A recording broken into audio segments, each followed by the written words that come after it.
Hi, everyone. Welcome. We'll just give it another couple seconds for people to join, and then we'll kick off the event.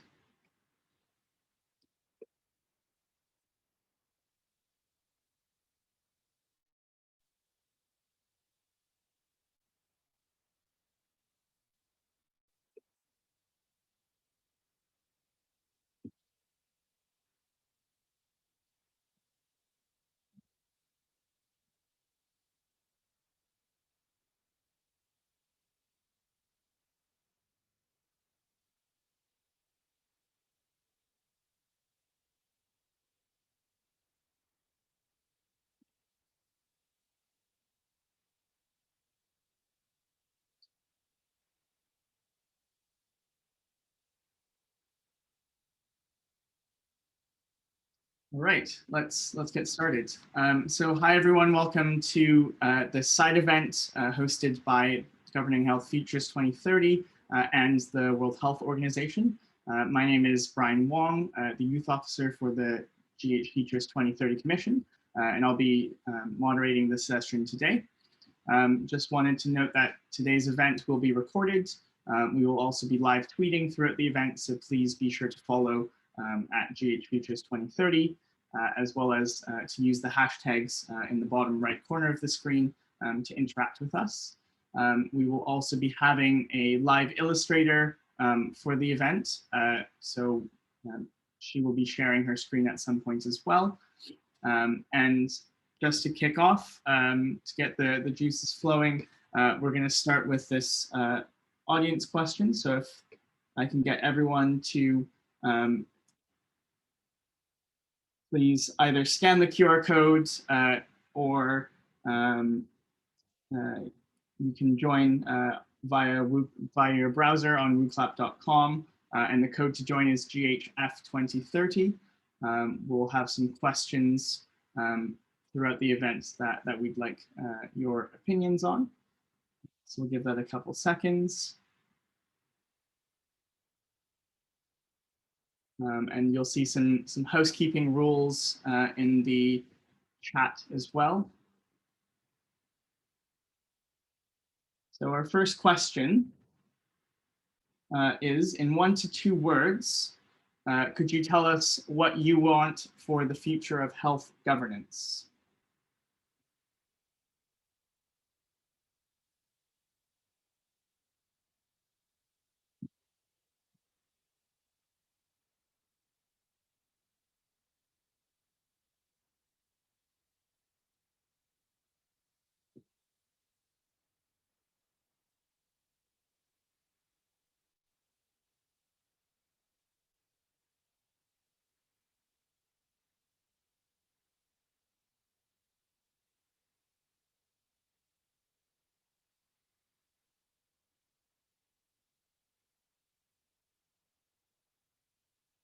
We'll just give it a couple more seconds for everyone to answer. So we can see there's lots of people really want inclusion and equity and accountability as priorities for the future of health governance.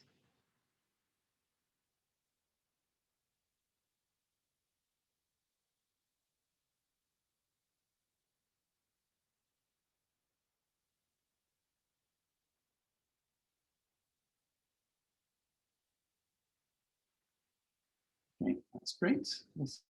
We'll stop it there. Thanks everyone for taking part. We'll share these answers with you later. So I'd like to first introduce our first opening speaker, Professor Ilona Kickbusch, who is known throughout the world for her expertise in global health innovation, governance, and diplomacy. She's founded the Global Health Center at the Graduate Institute of International and Development Studies in Geneva, and she's currently the co-chair of UHC 2030 and the Lancet and Financial Times Governing Health Futures 2030 Growing Up in a Digital World Commission. She's shared a video for us, so I will hand over to our tech people to help put that on the screen.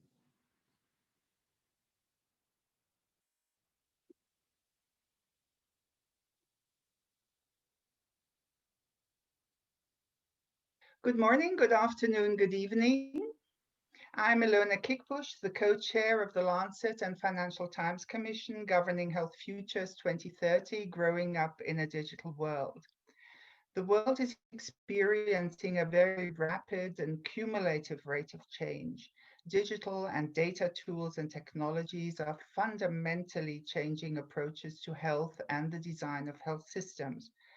But governance models have not yet followed the pace of this innovation. Therefore, this commission was established to run from October 2019 to December 2021 to explore the convergence of digital health, artificial intelligence, and other frontier technologies with universal health coverage. And of course, with a special focus on improving the health of children and young people. This commission brings together 19 independent commissioners from a range of sectors and disciplines, as well as being geographically diverse and gender balanced. The final commission report is scheduled to launch in September 2021, and we are currently in the final draft submission phase to the Lancet. We will deliver a clear set of recommendations on the governance of the digital transformation of health, taking full account of geopolitical, economic, and social factors. And we will focus on examining integrative policies for digital health that are being developed around the world to identify which have the greatest potential to improve health and well-being, to maximize health equity in resource-poor settings while ensuring human rights. The Commission has introduced the notion that the digital transformation itself is a determinant of health. We need to know more about the negative and the positive influence of digital transformations on other health determinants, such as work, for example, as well as the direct impact of health and well-being on young people, such as mental health. We are in the process of negotiating a longitudinal multi-country study to explore this. We have also embarked on a study of the digital health readiness of 10 countries with the highest youth population and will want to take this forward. We need to think UHC in transformative ways. What will digital bring to UHC? But in particular, how will digital benefit young people within the UHC context? In the spirit of innovation and inclusivity of diverse youth voices, the co-chairs and the commissioners advocated for a holistic and strategic approach to engage youth and amplify their voices, agreeing that the involvement of youth in digital health decision-making spaces is key to positively impact youth in digital environments. A central tenet of the Commission is to stay clear of tokenism and instead move towards a greater and more integrated system of involving youth in the Commission's work. Along the lines of the existing work of youth engagement, for example, the WHO's recent strategy on youth-centered digital interventions, the Commission recognizes the potential for youth to influence and shape the digital transformations in health and how they are governed for the future. With support from the Swiss Agency for Development and Cooperation, the Secretariat was able to create several work streams for and with youth, including the creation of a youth team on the Secretariat, which embodies the ethos of the Commission and its work. Now, why is ECOSOC of interest? The ECOSOC Youth Forum is a major platform for youth to share their ideas, to explore ways and means of promoting youth development and engagement in the global sphere. Such a platform is, of course, a great opportunity for the Commission to tap into the diverse group of youth voices and to hear from them, from you, directly in answering this session's main question: what do youth want in the future of global health governance? Today, we would publicly like to announce the Global Health Futures 2030 Youth network. The network would be collaborating across geographies and disciplines from a common set of values on health futures, as proposed by the Commission report, to build relationships to steer change with and for youth. The goal is to amplify voices and harness the potential of the members of this network to co-create and co-lead future research, such as I have described earlier, advocacy and dissemination activities. We have started a working relationship with the Big Six, IFMSA, Youth and Media, the Global Health Workforce Network Youth Hub, the UN Youth Envoy, Women in Global Health, and we'll want to expand that network of organizations as well. We are encouraging you to join this network. You will find the link in the chat. Please do sign up. And we hope to stay in touch with you, that you will like the recommendations of the Commission, that you will like the recommendations that will come from the Youth Network and our youth team, that you will contribute to our youth strategy, and that we will make the future a safer and a better one for young people, their health and their well-being. Thank you very much.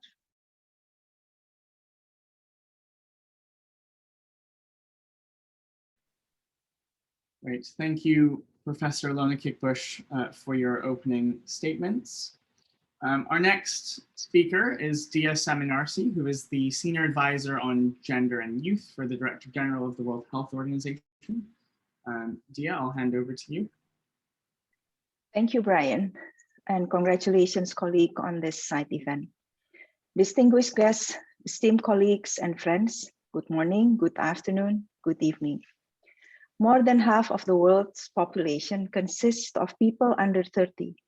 In parallel with the pandemic, youth face other multiple challenges such as climate change, pollution, and access to health services. Despite global knowledge, preparedness, experience, and resolutions on health emergency, pandemic has put the world at a significantly higher level of difficulties. This pandemic is having a major impact on vulnerable populations and on the future of children, adolescents, and young adults, not just from the virus itself, but because of its impacts on the economy, employment, education, and the overall health system.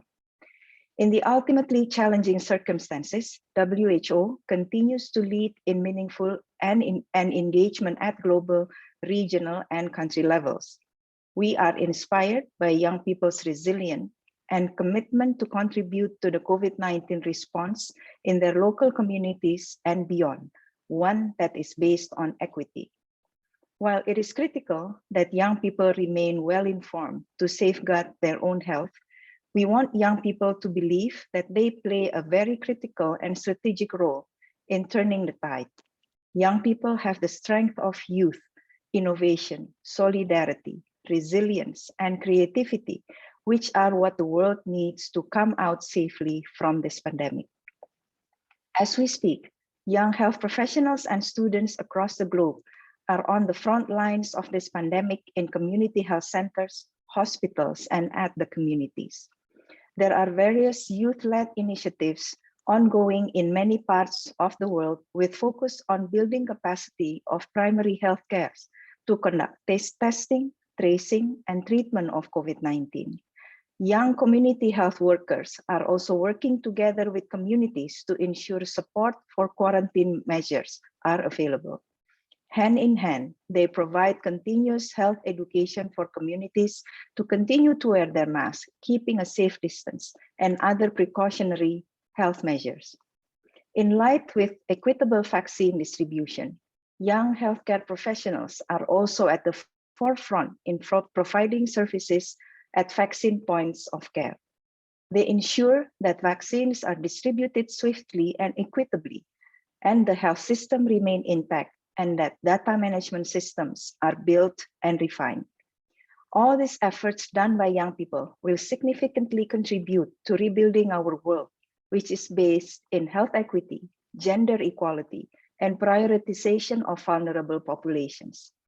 WHO remains committed to rebuild a better world in close collaboration with young people through strengthened, meaningful youth engagement, now in times of pandemic and in the world beyond this one. WHO Youth Council was launched in December 2020 and is co-created by WHO and a core group of young people to ensure inclusivity and wide outreach.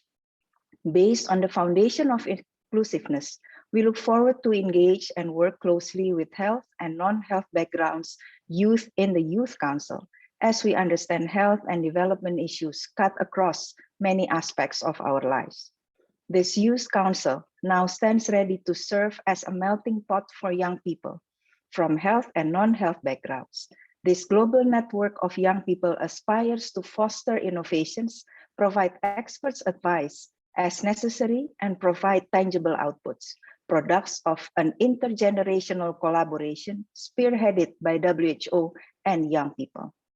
The world we will rebuild together signifies fundamental need of digital health. Efforts done by young people to push for innovations in digital health is one we have to take note of.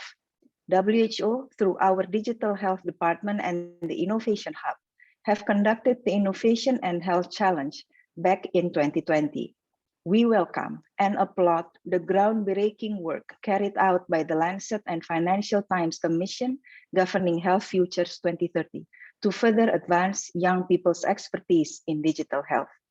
Working together from everywhere in the world, we can overcome this pandemic through inclusiveness, concrete actions, solidarity, and collaboration.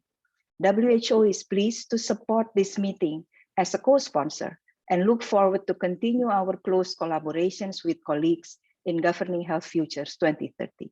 I thank you. Thank you so much, Diah, for your opening remarks.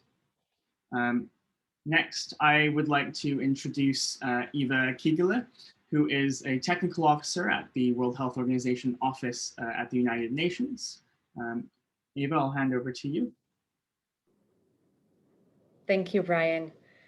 Dear colleagues, partners, friends, good morning, good afternoon, good evening, wherever you are. I would like to thank you for inviting WHO to take part in this event. And start off, I noticed in this rapid survey that inclusion and equity were the first things that emerged. And I would like to touch upon some of the things UN and WHO through the office at the UN is doing in this regard and how young people can get engaged. Acknowledging that the current generation of youth is the largest one ever, it is important to involve youth and youth-led and youth-focused organizations in the work of the United Nations at the national, regional, international levels in all matters of concern to them. And WHO, through our office at the UN, works closely with the UN system to better position health-related issues, including those concerning young people in the debates and the decisions of the UN intergovernmental bodies. The UN system has enhanced the role of young people in the implementation of the 2030 Agenda and various related frameworks, including the World Programme of Action for Youth, which provides policy and practical guidelines for national action and international support to improve the situation of young people around the world. This UNECOSOC Youth Forum, as well as the Commission for Social Development, plays a significant role in implementation of these interrelated and mutually reinforcing agendas. Young people have not only been beneficiaries, but also active architects in the development of the 2030 Agenda and continue to be engaged in the frameworks and processes that support its implementation, as well as follow-up and review. With the leadership of the SDGs Envoy on Youth in consultation with UN agencies and intergovernmental bodies, the UN Youth Strategy, Youth 2030, was launched in 2018.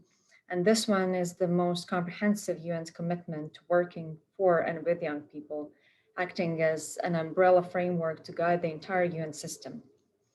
Enhanced and meaningful participation of young people is a priority throughout the above-mentioned processes, and particularly that of some of the most marginalized youth constituencies. And in this regard, WHO has also engaged in an interagency initiative in building a network for youth with disabilities to enhance their engagement across the UN system.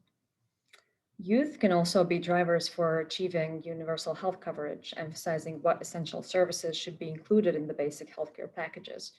As we have noticed, it takes an average of 10 to 17 years to implement evidence-informed guidance in health, and the current pandemic is a significant setback in these efforts.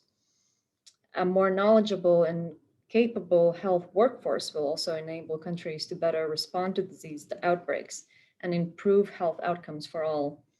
Health sector is the fastest growing industry in the world, of which 70% are women, yet it faces a projected shortfall of 18 million by 2030, which will also negatively impact on youth. Young health workers under the age of 30 present 26% of the health workforce. Also to note, innovations and use of digital tools and competency-based learning in healthcare are more important than ever. It is therefore crucial to support youth through learning opportunities to advance, as well as to develop new innovations and respond to changes in the health market. In May 2021, WHO Academy will be launched, which is the WHO's state-of-the-art learning center aiming to reach millions of health workers, policymakers, and other learners who are interested. Also, the use of social media has had an increasing importance in health promotion and outcomes. And WHO has utilized platforms such as Google, Facebook, Messenger, and direct messaging to phones for information sharing and education and interaction in order to improve health and well-being. And youth have been instrumental in amplifying and strengthening these efforts. And to conclude, I would just like to emphasize that every day young people prove their resilience and inventiveness in the face of adversity as we are currently experiencing. They help themselves and the communities to rise and to recover stronger and better from crises. It is therefore key to support and facilitate youth participation in all decision-making discourses, including ones related to COVID-19 pandemic and the SDGs globally. Thank you. Thank you so much, Eva. I'm just going to share my screen. So I'd like to thank all speakers for their opening remarks, and again to our WHO colleagues for their continued support and for co-sponsoring this event. I'd like to move on to our session now, and I'll just introduce what we'll do in the upcoming minutes. So digital and data tools are fundamentally changing approaches to health and the design of health systems, but governance models have not yet followed this pace of innovation. So as mentioned by our co-chair Ilona Kickbusch, the Commission is exploring this convergence of digital health, artificial intelligence, and other frontier technologies with universal health coverage to support the attainment of the third Sustainable Development Goal, which is ensuring healthy lives and promoting well-being for all at all ages. Children and young people are a key group who've been identified as requiring particular attention to ensure that no one is left behind in the achievement of UHC and SDG 3 amidst the digital transformations in health. And today there's currently 1.8 billion people between the ages of 10 and 24, which is the largest youth population in history, 90% of whom are living in developing countries. And this population demographic represents an unprecedented powerhouse of human potential and digital engagement that could transform health in reaching the Sustainable Development Goals. So earlier this year, the Commission hosted a two-part GHFutures 2030 youth consultation titled "What Do Youth Want to See in the Future of Health Governance?" And the aims of this consultation were threefold. First, to hear from youth as to how they identify as a group. Second, to understand their main concerns and propose solutions with respect to the digital transformations in health. And third, to provide space for the commissioners to hear from youth on the types of health futures that they want. So we had 26 participants representing 23 global youth networks who participated in the consultations, some of whom you'll see on your screen today. And in doing so, they came together to co-create a youth statement and a call for action, which will be shared alongside the Commission report later on this year, as touched on by Ilona Kickbusch. And as mentioned, the UNECOSOC Youth Forum as this major platform for youth to share their ideas, to explore ways and means of promoting youth development and engagement in the global sphere. We thought that it would be great to convene this side event to hear more from everyone around the world, as well as to have this open dialogue on such an important topic. So I'm just going to quickly launch our next question. Again, it's via WooClap, so please join via the code GHF2030. And this question is, as youth, what barriers or concerns are there in achieving the future of health governance that you want? So in 1 to 2 words, if you could, please.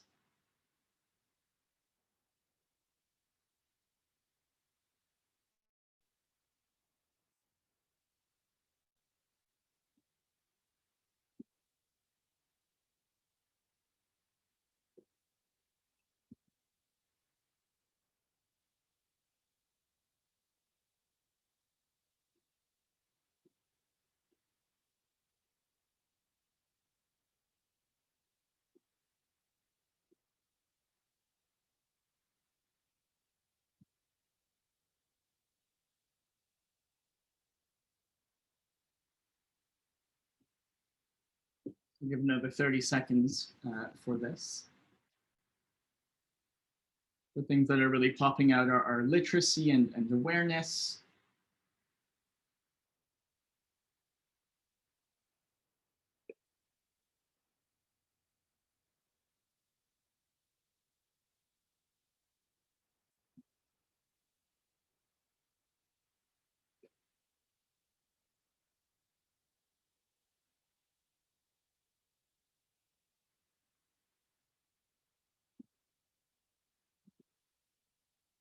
Okay, that's great. Thanks everyone for submitting your answers. We'll leave the poll open so you can continue to respond. So as mentioned, this side event aims to facilitate an open dialogue for youth to discuss and share perspectives regarding the future of health governance in the context of digital transformations in health. We'll be sharing a report of this event with everyone after the event, and it will be published on the GHFutures 2030 website. But now I'd like to move on to our panel discussion and introduce our panelists. So first we have Danielle Mullings, who's a young expert for Young Experts Tech for Health. We also have Dexter Galban, who's the CEO and founder of Alaga Health, as well as a Youth Power global leader and panel member of Restless Development. Dr. Enow Awah Georges Stevens is a youth consultant who works with me on Governing Health Futures 2030. And Ines Siepman is the Young Professionals Coordinator for ASFR, the Associations of Schools of Public Health in the European region. And finally, Robert Smith is a research assistant who also works with us on Governing Health Futures 2030. So the discussions that we're going to have today are going to center around 3 main themes, which have been proposed by the co-chairs of the Commission. And the first, which we'll be discussing, is the equity and participation gap. So while there's increasing digitalization globally, some countries have been left behind and some people have been left behind. And in some places, this digital generation under 25 is the first in history to have grown up super connected since birth. But many countries with the most youthful populations around the world end up facing this double disadvantage of inequality and low access to technology. So first, I'd like to go to Danielle. Could you speak a bit to how we can ensure continuous, meaningful, and active youth engagement and involvement of young people in the development of such solutions? Definitely. Thank you so much for that question. So I believe it starts off by, I think originally or before, a lot of the approaches towards youth development would have included youth retrospectively, in that, you create this plan and then you go to young people and say, well, what do you think about it? Like a feedback loop, essentially.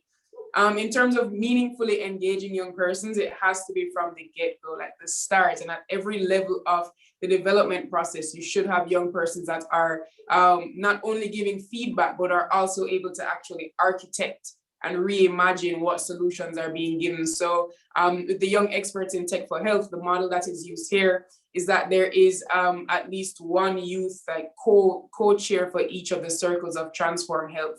And that's interesting because now you look at the resource and investment circle, the campaign circle, all the different aspects of it will always have a young person at the helm of the circle. And then that overall informs the overall operations of Transform Health as a global coalition.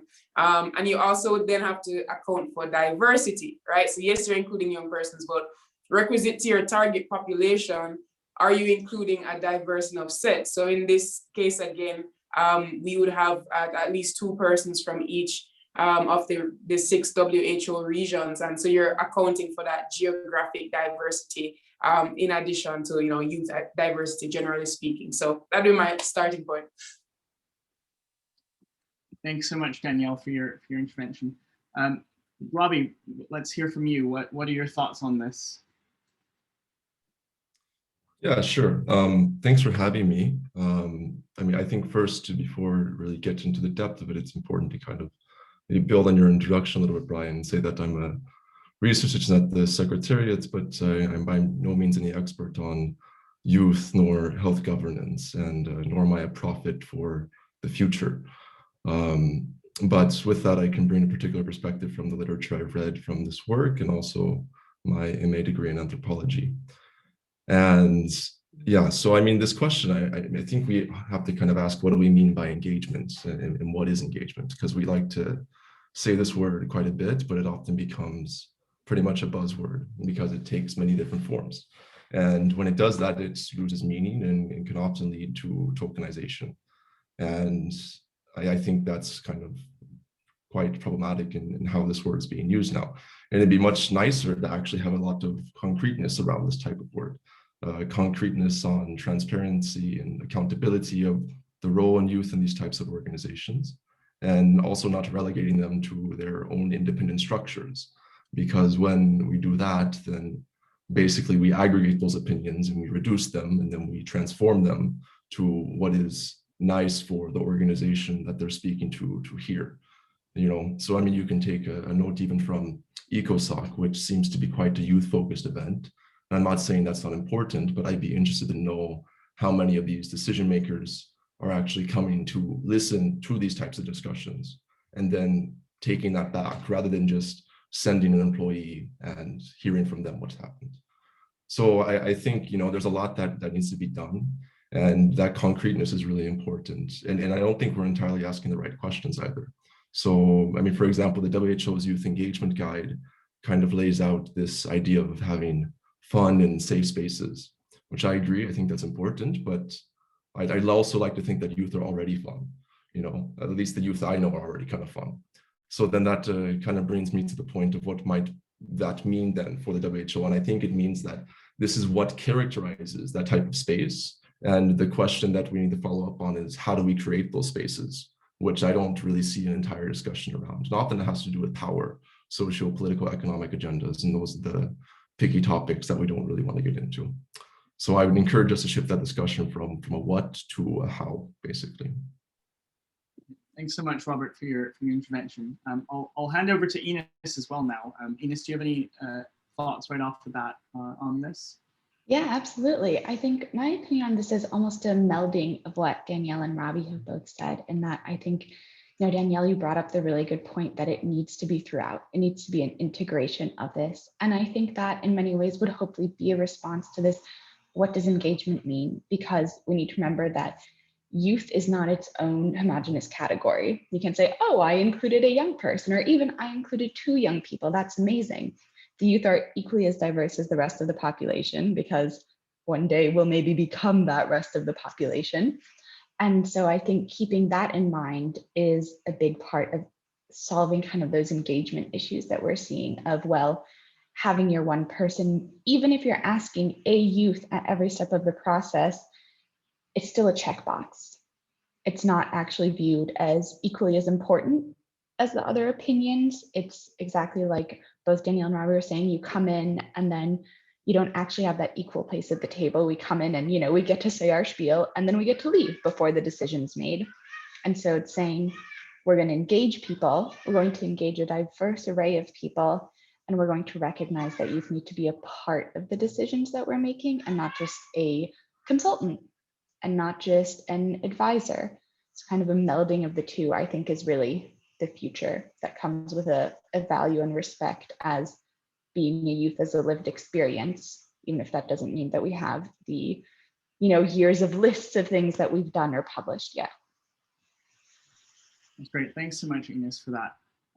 On the note of equality and inclusion and accessing spaces where decision-making processes are taking place, I'd like to turn to Dexter to speak a bit about how lack of connectivity might hinder, you know, life and health chances of those under 25 in low and middle income countries. Dexter, over to you. Sure. Over the past few years, we've done leaps and bounds when it comes to technology and always focused on the notion of connectivity. And as you kind of heard just earlier, everyone is using the word integration, collaboration. All of these things require connectivity. And unfortunately, this lack of connectivity highlights the double-edged sword of technology, wherein we're allowing a part of the world to sprint very, very fast. And this allows the gap to actually increase for those that do not have access to this. For example, in the Philippines, wherein 6 out of 10 Filipinos unfortunately pass away without ever seeing a doctor or a health professional, that gap can be magnified by the lack of access to information. And you know, information provides access. Therefore, a lack of information therefore leads to lack of access. And that can actually impair the capability of people living in low and middle income countries to lag behind the rest of the world when it comes to not only taking care of themselves, but also in terms of creating a better future that is healthy and well. Thank you so much, Dexter. And finally, we'll turn to Enow. Enow, do you have any thoughts on this?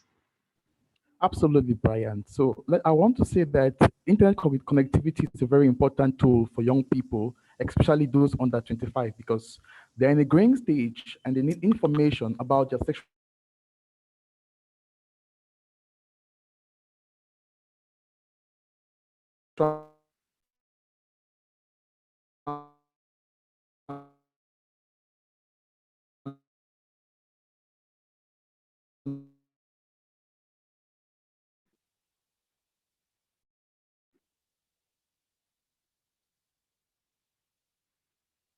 Many of them will die from illegal abortions, you know, and lack of information and lack of comprehensive sexual and reproductive health and rights will make them to abstain even from school. And so there is a need for young people to have connection, internet connection. Take, for example, in Cameroon. I work in Cameroon, in sub-Saharan Africa, and many young people under 25 cannot access a connection. And with that, no opportunity. Most of the opportunities young people have, they can access it online. But with lack of connectivity, there will be no opportunity. How can young people access this opportunity? You see that connectivity is a very important tool for young people under 25, especially with regards to their sexual and reproductive health. Thank you. Thanks so much, Enow. And I think, you know, you've highlighted really importantly that, you know, connectivity is such an important factor in accessing, you know, opportunities. So now shifting gears a bit, I'd like to move on to our next theme, which is the choices we have. So as the complex world of digital health unfolds, you know, what choices do young people have to make in order to shape their future? So this brings us to our next theme, in which I'll ask our panelists to discuss the realistic choices that young people need to consider in terms of priority health needs for young people, you know, education and social norms being established around digital health, and key issues around digital identity, privacy, and data ownership. So going right back to Enow, I think, you know, you've touched on sexual and reproductive health, but could you speak a bit more as to what other health needs that young people consider a priority with respect to this? Thank you very much again, Brian. Let me say that again, I will say that young people are not a homogeneous group. And so when you talk about priorities, we have to identify what kind of priorities are we talking about for young people, because some young people identify as LGBTI pure, some are young people living with HIV, some have mental health problems. And so I think that trying to prioritize the health needs of young people with a little bit will be complex. And so can we use a comprehensive model? I go with WHO. WHO defines health as a state of complete mental, physical, and psychological well-being, and not merely the absence of disease or infirmity. And so we cannot say that we can prioritize one particular health issue for young people. It's an all-inclusive process, and we must encompass all integrated health services for young people because you cannot separate them. It is true, sexual and reproductive health and rights is important, mental health is important, but we must look at a way where we can integrate all of those services because we cannot prioritize one. And young people identify with various groups. You know, some are living with HIV, some have non-communicable diseases. So they are not a common group. And so we must prioritize all of these and we must use an integrated approach to healthcare for young people. Thank you. Thank you so much, and I think this point of an integrated approach is really key. But for this integrated approach, I think there's a lot of factors that we need to take into consideration. One being financing and financing of health systems. So I'll turn over to Robert. Could you speak a bit to how we fund health systems? How do we prioritize that? How do we prioritize them in political discourse so that we can meet these needs of young people? Yeah, sure. I mean, first I would just look at the title of this chapter of the session, which I find kind of interesting. And I would say, is it really about our choices? To me, these don't entirely feel like our choices. I don't know about the rest of you, but I don't feel like I have choices in the clinic, in the determinants of my health, nor in the governance of my health. So I think we need to think about this frame a little bit, and I would apply that to setting priorities within health systems. Because we should not have to answer the question of what do we want to prioritize in a health system. That answer should be quite clear, and it's everything. If we want to live in this utopic, futuristic, universal idea of health coverage, then that is the response that should be taken from that. So the answer to a more revised question of why do we need priorities at all would, look at the logics of health prioritizations and look at the social, political, economic variants that determine these types of things. And these are basically, it's not just health and digital nor youth, it's just the technologies of inequality, which you end up kind of examining. And I don't think that should be done broadly, but in specific context with nuance involved. And I think you can also look at what is actually prioritized. Overwhelmingly, there's this futuristic kind of optimistic technological drive, but they really don't have a big impact on health. And the histories of this are really overwhelming if you look at the history of medicine. And we can even take the EU, for example. For a long while, they were kind of critical of Germany for funding their health workforce too much and funding basic health services. Well, COVID came along and they did quite well because they funded actually the health system and not just emerging biomedical treatments. The US spent billions on pandemic preparedness plans, and then they did not implement a single one of them.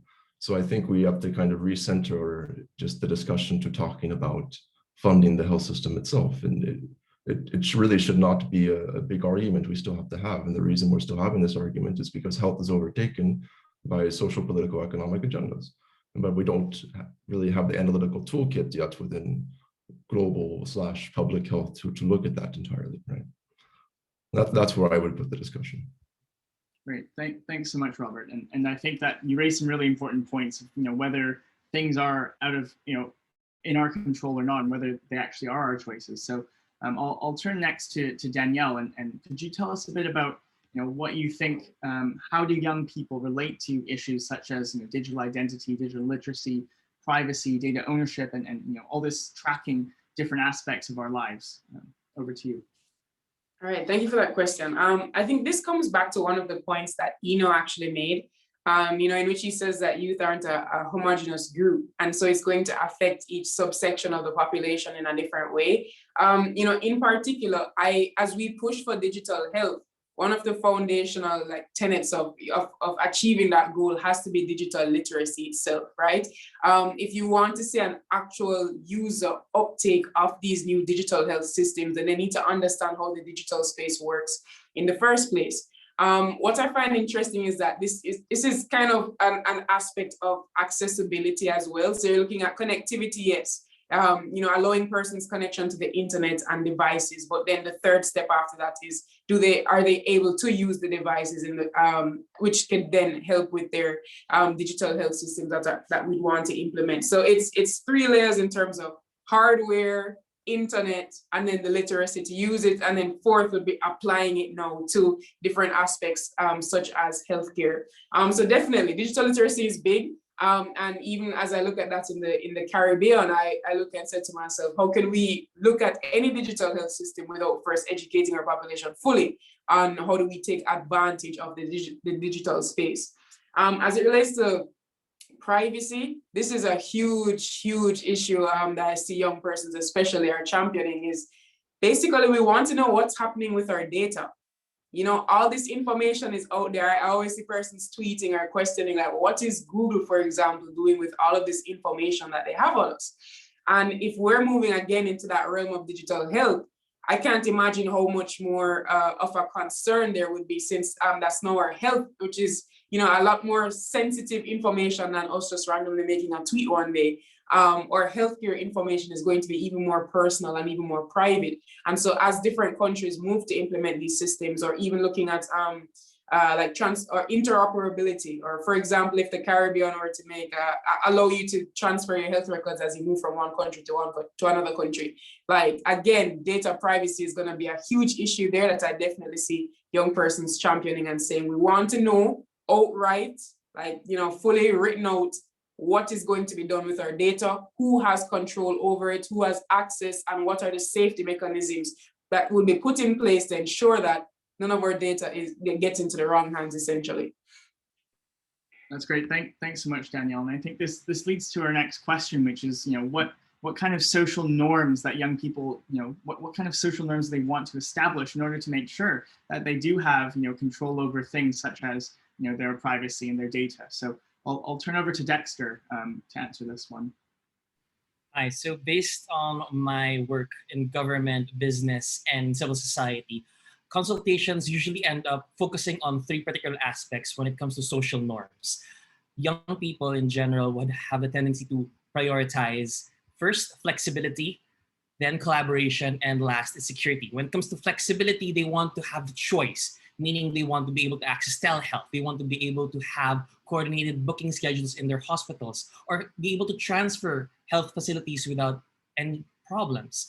Second would be the collaboration. How exactly can they integrate exactly what they know, as well as what other people can provide them in terms of information about health or access, so that we'll be able to make it easier for them to facilitate the conduct of their daily lives. And lastly, all of these things have to be created on the bedrock of security, wherein people are secure, so that when policies and programs are implemented by government, business, and civil society, all of them are done in such a way that people feel safe, secure, and sound at the end of the day. So these are the priority segments or spheres wherein young people really want focus to be given into.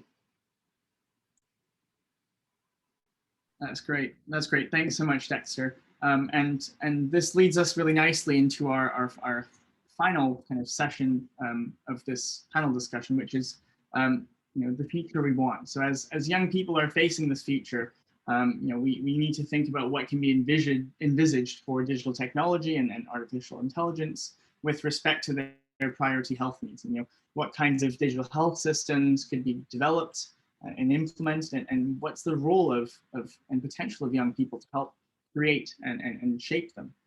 So I'll turn over to Ines to answer this next question. Could you speak a bit to how the creativity of young people, through things like user-generated content, how can that contribute to the shaping of digital health systems to shape the future of health governance and health systems that we want? Absolutely. And I think this is really what we're hearing throughout this whole conversation, that we're trying to figure out how can we use the excitement of young people And I think the biggest thing that I see within that is kind of our innovation hype. And so young people have a lot of amazing ideas. They're already doing a lot of really cool things. A lot of these people in this group are doing that and are part of those. But again, they're youth groups. They're not connected to the governance structures. They're not connected, or if they receive, funding, it's for this great new seed project. And it's not to say, how can we make these things transferable? Innovation hype is all about saying, how can we make something completely novel and new?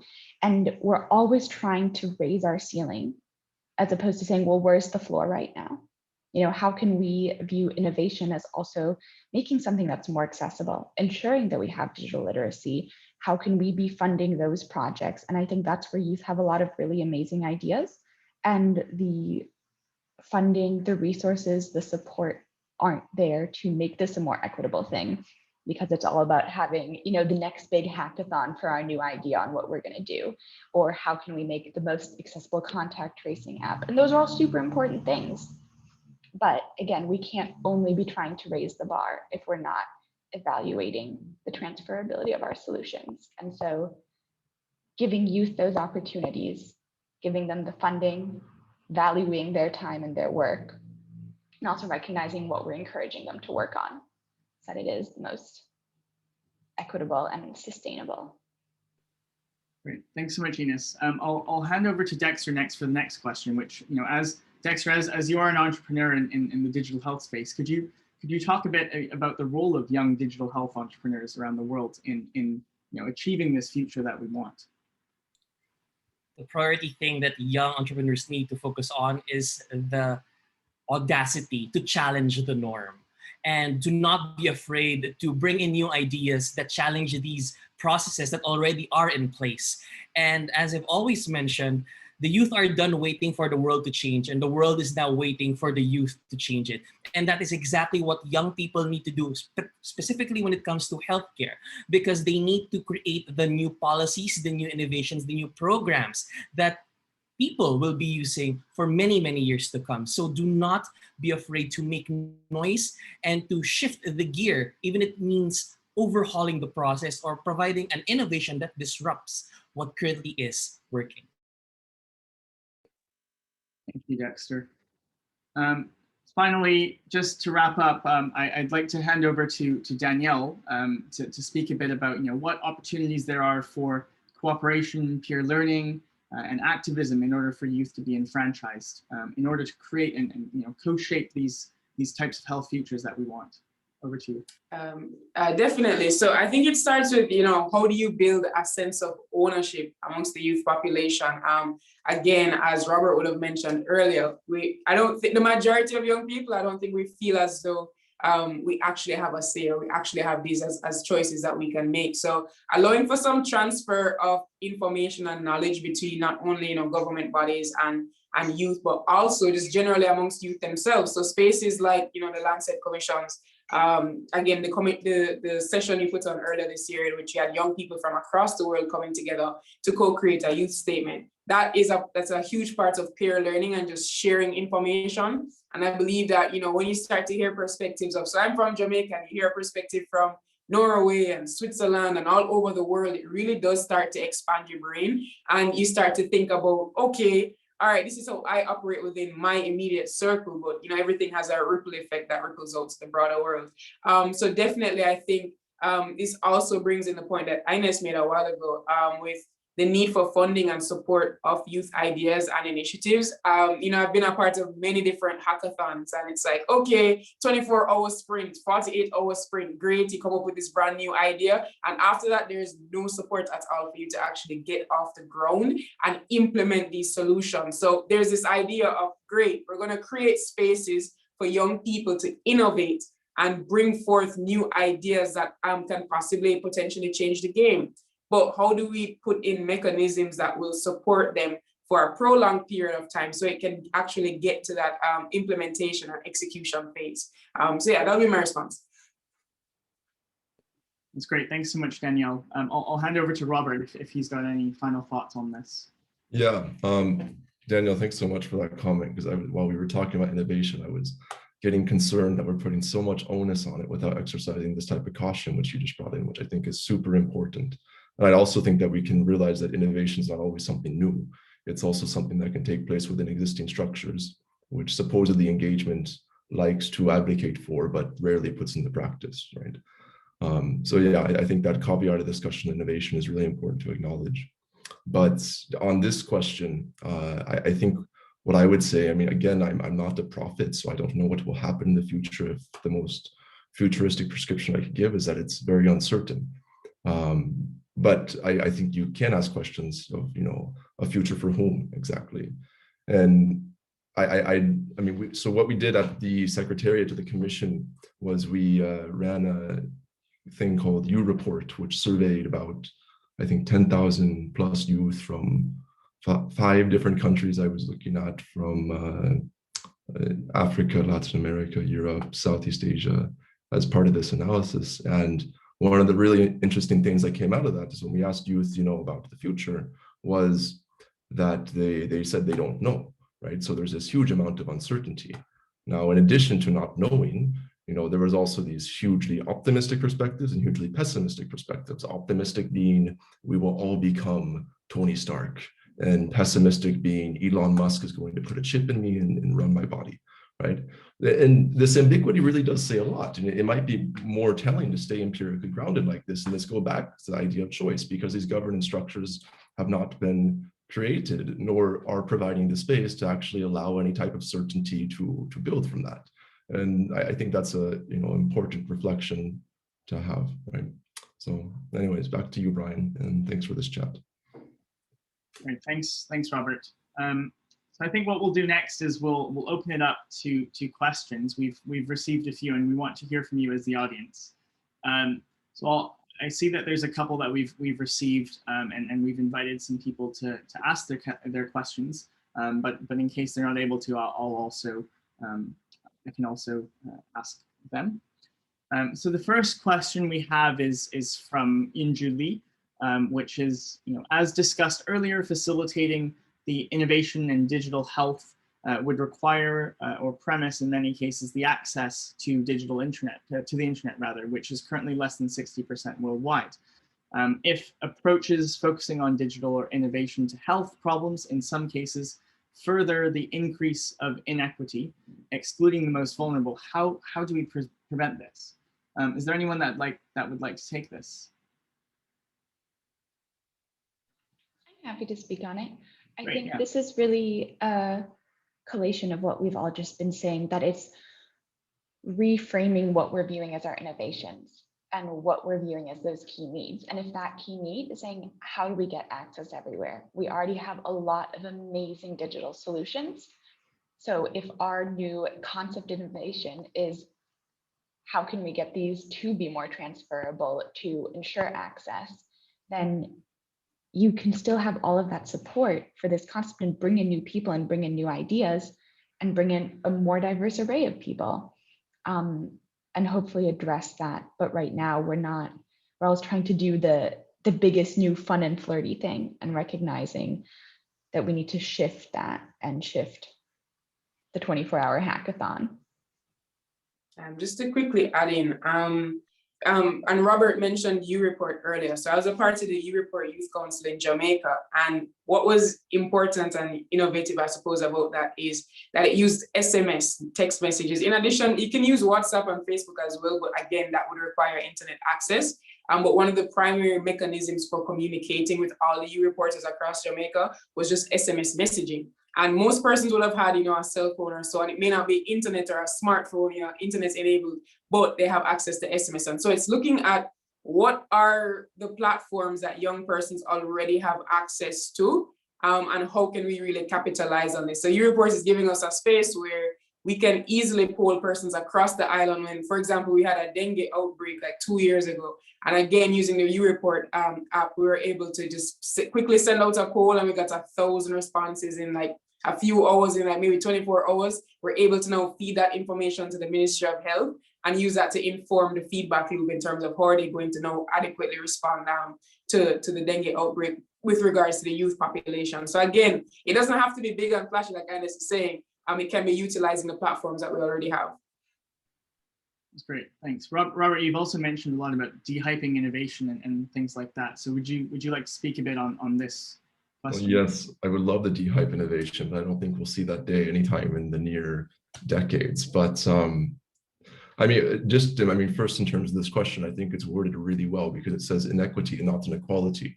And I think the issue with connectivity is not so much, I mean, it can shrink inequality, that is, it can make less people poor, but it certainly does strengthen inequality. For example, with the mobile phone intervention, perhaps the phone goes to the male of the household, but not the female. So this makes social realities worse for the people that are already in positions of social vulnerability, right?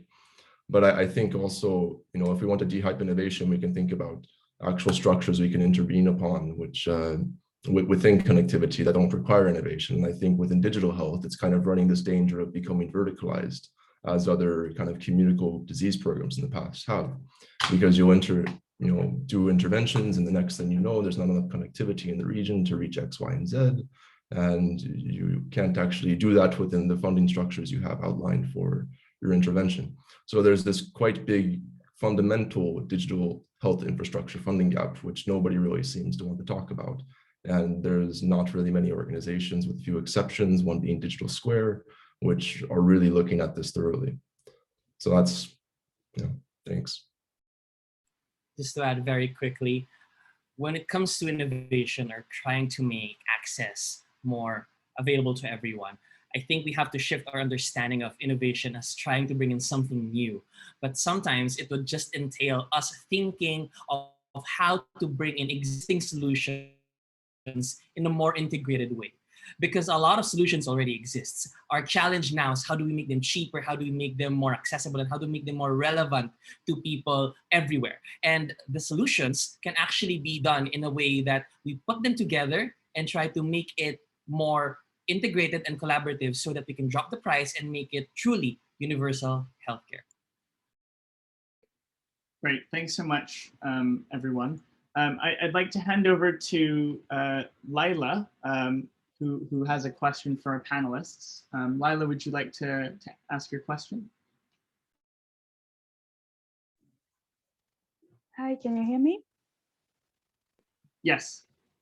Perfect. Yes, thank you very much for the rich discussion. I was just wondering if there was any kinds of labels or initiatives that we could have, you know, just to be able to identify as young people initiatives or private sector company that we can trust with our either health data or any kind of data privacy really. And I was wondering if you had spotted any of them. Would someone like to answer this one?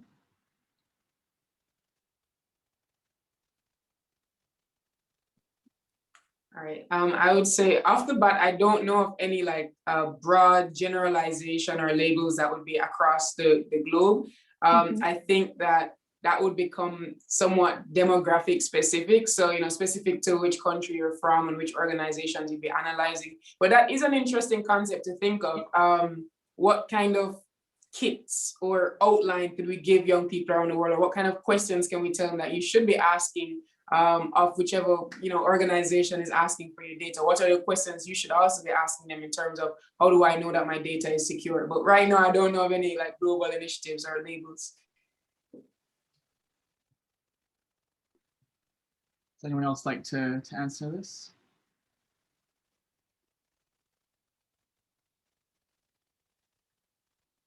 No? Okay, thank you. We'll move on to Elijah's question. If Elijah, you'd like to come on and ask your question. I think you had it posed to Danielle.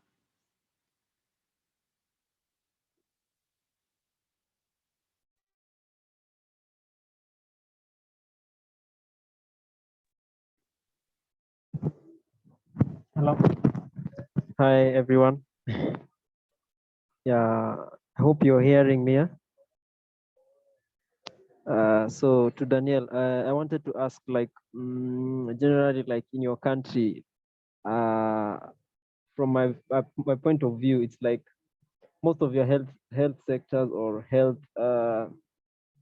what can I say? like your health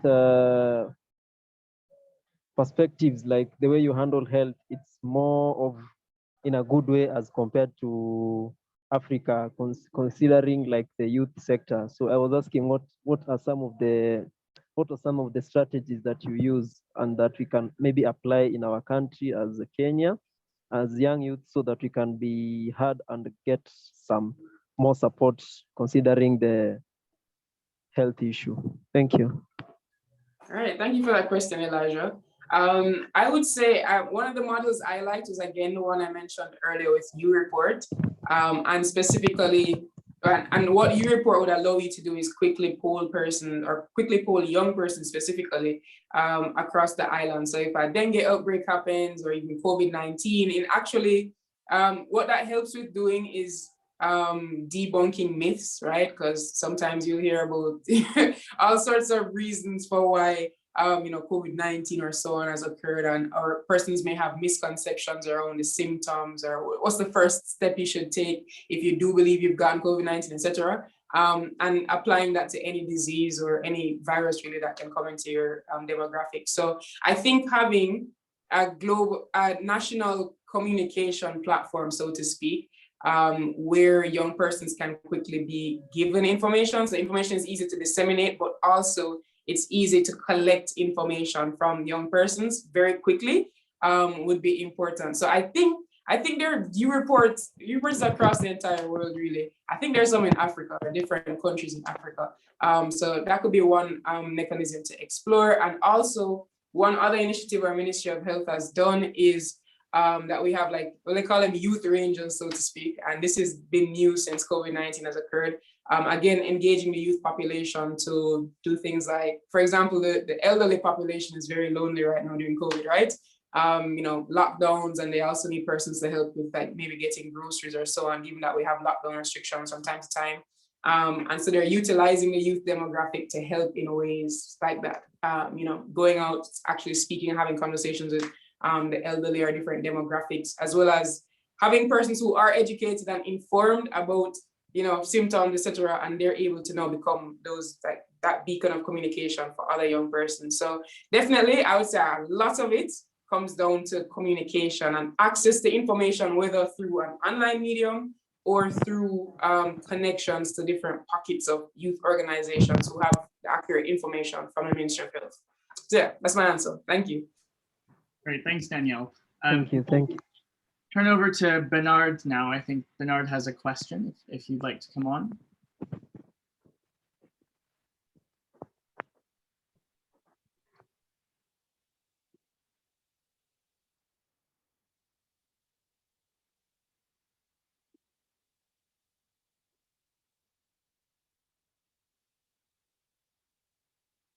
Bernard, go ahead. Please ask your question.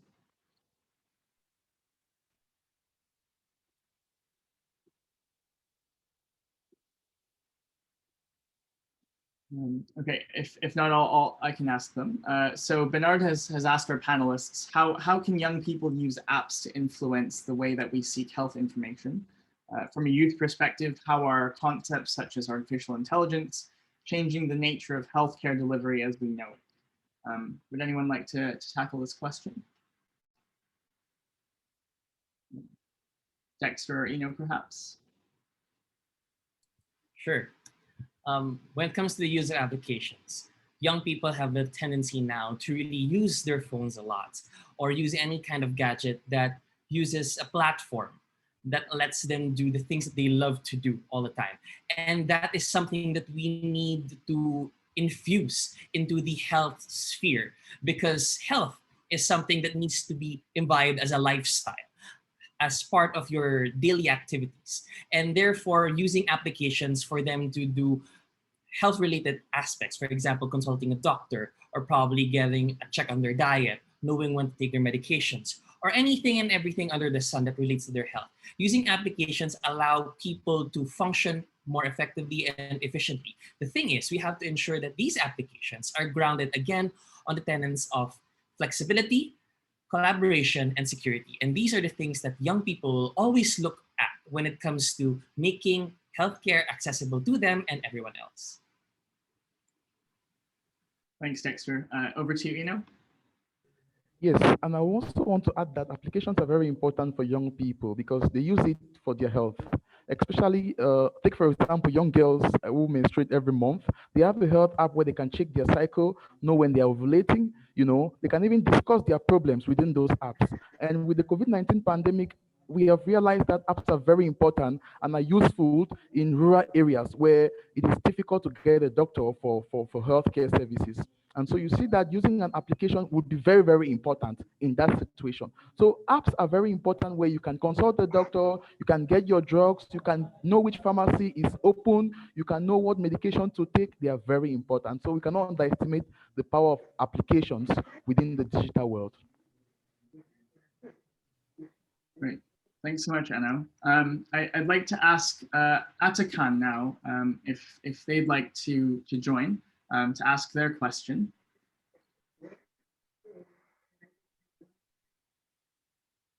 Over to you, Atakan.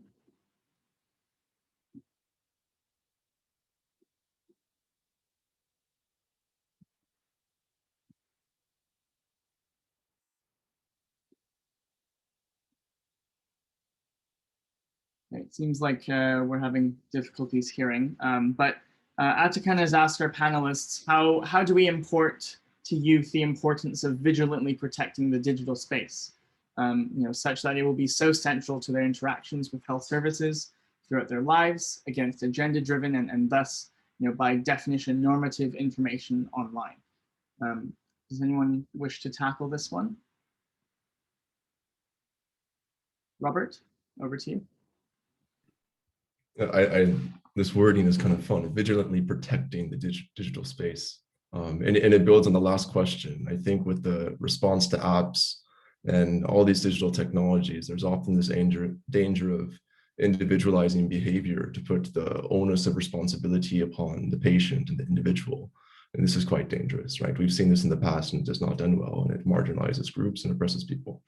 So I think this becomes a question of governance, and we talk about vigilantly protecting the digital space.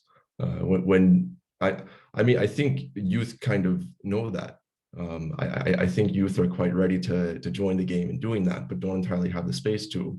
So I would, kind of push the question back and say, how can we actually engage in collaborative processes to vigilantly protect, right? Because I don't think there's that current space to. And in the U report, we also found some really interesting things kind of about how youth want to restrict the amount of time spent online during the day, administered by governments. That's quite interesting, right? You didn't think that was coming because you think youth are the most digitally connected. We're always on the computer. Well, clearly that's not entirely a choice, right? So there's a lot of governance mechanisms missing, I think, in this discussion. Just to quickly add, so recently the Parliamericas have met, and this is bringing together parliamentarians across all of the Americas. And we're looking at disinformation and what potential policies would need to be implemented, especially within the space online, right? And because if we're looking at even, the dissemination of information about healthcare online, it's very, very dangerous if you start to get false information or multiple actors are coming in that have not been verified. And one of the concepts I introduced was I was wondering if should we have a case where anybody who is operating online has to be identified. Like when I look at the concept of anonymous profiles, or anybody can put out any kind of information which could easily go viral, that could be healthcare information, that could be, political, that could be anything really. What kind of mechanisms do we have in place to be able to actually track who is putting out what type of information and how that spreads within different populations? And so that's just one thing I wanted to add to the mix about just disinformation overall, since the social media space is becoming a source of news, a source of valid information, so to speak. That's great. Thanks, Danielle. Just bearing in mind the time, I'll just move on to address a couple comments that were raised in the Q&A by Darko. And that was with respect to the problems around youth participation in the health sector. And I think we've touched on different issues with respect to access to things like education, opportunities, and services. And And Darko's touched on how youth are also financial contributors to public health, but they're not necessarily full beneficiaries of it. So just a quick round from our panelists, if anyone would like to touch on this. Ines? Yeah, absolutely. So one of Darko's points that I think is really important, and also really important for us to acknowledge in this panel, is that even when we're including youth, who are the youth that are being included? And we had touched on that before because there's a lot of privileges involved. And so when we're looking at that also concept of financial contribution and just in some way value and respect of youth voices, then there are these different aspects of like, how do we create a, payment policy? How do we say, how are we not exploiting youth voices and making it a reasonable thing for young people to be involved, because it can be something that they are compensated for. It can be something that we don't just ask the people, where it's like a snowball effect that you only know because you know someone who knows someone. So just really looking at increasing the accessibility overall as to how we introduce these opportunities. And is a really good point, which also then kind of rounds back to what Danielle and Robbie were saying about accessibility in general. If we're trying to protect our digital data, we need to be able to read the terms and agreements.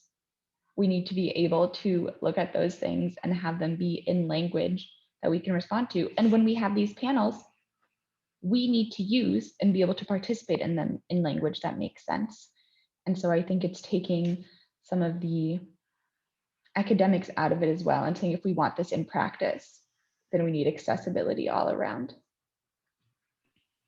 Really fantastic point, Ines. I'll hand over to Robbie. Do you have any final comments, Robert? Yeah, this is a really interesting comment, and I think it came in while the actual discussions were going on, and I kind of saw it and was been staring at it, thinking what to do with this. I'll take probably maybe the easier bait, which is just point 1, which says it's almost impossible for various reasons, and that is to engage with youth, etc. Right? And I again like the language. We have a very smart audience today. Almost impossible. I entirely agree. It's almost impossible, and that almost of the impossibility both represents the possibilities and the limitations of it. And that means that there are choices at play, but we continuously choose not to do engagement in mostly meaningful ways. And I think that's where the discussion needs to go. And I really don't know what it would take. I mean, you need to make a case to corporates to make them realize there's an uneconomized population waiting for them to salvage and extract from. Probably not the best route to go down, but I mean, when you actually bring people's perspectives to the table, then people are much more likely to actually care about what you're doing, buy your products, or engage with your interventions, etc. But that's not entirely being done meaningfully. So I think there's a lot to discuss, and it goes beyond health, right? These are not just health issues. This is also capitalism writ large and our contemporary conditions of socioeconomic inequality. And I think we should open up that discussion much more widely in the future. That's great. Thanks so much, Robert. And thanks again, everyone, all our panelists for sticking around with us and, and answering all these questions and for such a rich discussion on all these issues of the future of health governance.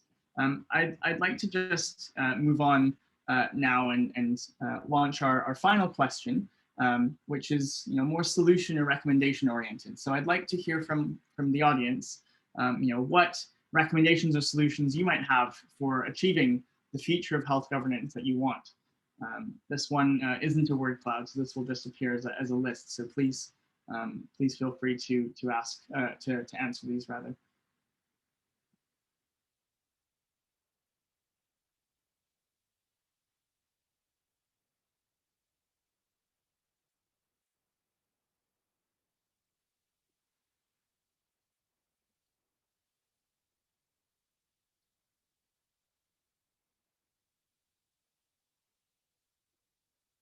So you see there's funding, bottom-up, community-led innovation. Give it another 30 seconds for more answers. So I see this, de-hyping, innovation a bit, not necessarily looking to tech innovations, but also to strengthen what exists already and funding youth-initiated projects throughout their actions, not just at the very beginning. So that sustainability aspect, which this whole youth forum is about, transferability of solutions, and inclusivity. That's fantastic. We'll leave this open and let people continue to answer. But I'd just like to close and summarize the session and to say that we've discussed some really important themes around equity and participation, choices that we have or maybe not have because things are out of our control, as well as all these different issues around how do we actually achieve this future that we want. What things, what solutions, what strategies need to be in place in order for that to happen. So I'd like to just quickly hand over to our live illustrator, Katie Chappell, who's been drawing, as you notice, away in our screen. I'll get her to share her, or I'll spotlight her actually. And as you can see, she's got some really fantastic illustration of the discussions that have taken place today. Let me just stop my screen sharing so we can see that.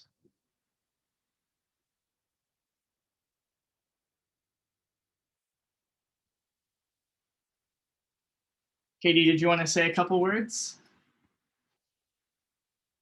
Putting you on the spot. It's always a race to the unmute button, isn't it? I'm like, where is it? Yeah, thanks for having me, guys. And it's been, you've been discussing some really interesting points, and the questions from the audience were all brilliant as well. So yeah, good stuff. And you'll get a video of like a time-lapse video of this after the event too. So yeah. Brilliant. Thanks so much, Katie. And as Katie mentioned, we'll be sharing this on our social media as well as with you all on our website as well. So without further ado, I'd just like to thank everyone for taking part, all our panelists, all our attendees, for being really engaging in our discussion and asking so many excellent questions. I'll just quickly hand over to my colleague, Whitney, who will talk about some next steps for the Commission's work. Whitney, over to you. Yes, hello, Brian, thank you. I think in the end, it would have been better situated for you to actually give the closing remarks. So I think you've done a great job today in moderating the session. And I just want to start with saying, I know there's a lot of things that's been brought up in Ilona's opening remarks in regards to the Commission, and that the report will be launched at in September of this year. And you have to excuse me, I'm still in home office and there's a little one running around. So if you hear someone in the background, she's perfectly well, just to put that out there. Okay, so going back today, Ilona's opening remarks were great. She let everyone understand a bit more about the Commission, what we're focused on. And I think a lot of the discussion here today was really rich in kind of unpacking some of those themes and the focus on young people. I know that Danielle also brought this up, and Brian mentioned it in the beginning, that a lot of this youth work started with a global youth consultation that we held with Wilton Park at the beginning of this year. And the main deliverable at that session was the youth statement and call for action.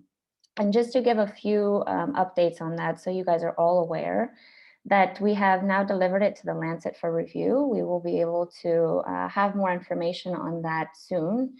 The goal is to be published alongside the Commission report. All of the people who were in attendance would be contributors, and getting at what some of you guys talked about today. Also, this idea of acknowledging and having the youth that are present really be at the center of the discussions, I think is a really great call, and hopefully that will be able to kind of be solidified in this future work. I think another part that I just want to touch on is the youth network that was launched today by Ilona. You will have seen multiple times we posted a link into the chat, hoping that you guys will all be able to join us. And the network, among many things that I hope you're all able to join, it will be a way that we will be able to communicate directly with you if we have other events, webinars, opportunities of interest, including, Ilona mentioned future research that we'll be looking at. And so the Youth Network is really great opportunity just to stay connected, calling on some things that Danielle mentioned as well, of even just being able to share, ideas and grow your brain together. I think those are really great points. I had a few notes, but I don't know where they went because I've got too many screens open right now. So if I missed anything, Brian, please do chime in. I just want to say a big thank you before I go to the youth team of the Secretariat. It was a lot to get this event put together, and so I'm really happy that it was super successful. And I also just want to say thank you to all the panelists who've joined. It was completely youth-led. I think it was a really great discussion and back and forth of ideas and concerns, and then finally some solutions. So I think that's a really great turnout. Handing it back to you, Brian, just in case there's anything I missed, but a big thank you, and we will be able to have a few outputs on the horizon with the Youth Network at the core. Thanks. Great, thank you much, Whitney. Nothing more from me other than to, again, thank all our panelists and our attendees for taking part in this event, and again to our co-sponsors, WHO, for making this event happen. As Whitney mentioned, there's lots on the horizon for our work, and we do hope to stay in touch with all of you. So please do follow our social media channels, and oops, sorry, let me just scroll to the final screen there. Please do follow our social media channels, engage with us, on our website, our hashtags, and we will be sharing, more opportunities as well as more outputs from our youth team, as well as from the Commission as they come out. So with that, I'll just close and wish everyone a great rest of the ECOSOC Youth Forum. Great, thank you, everyone.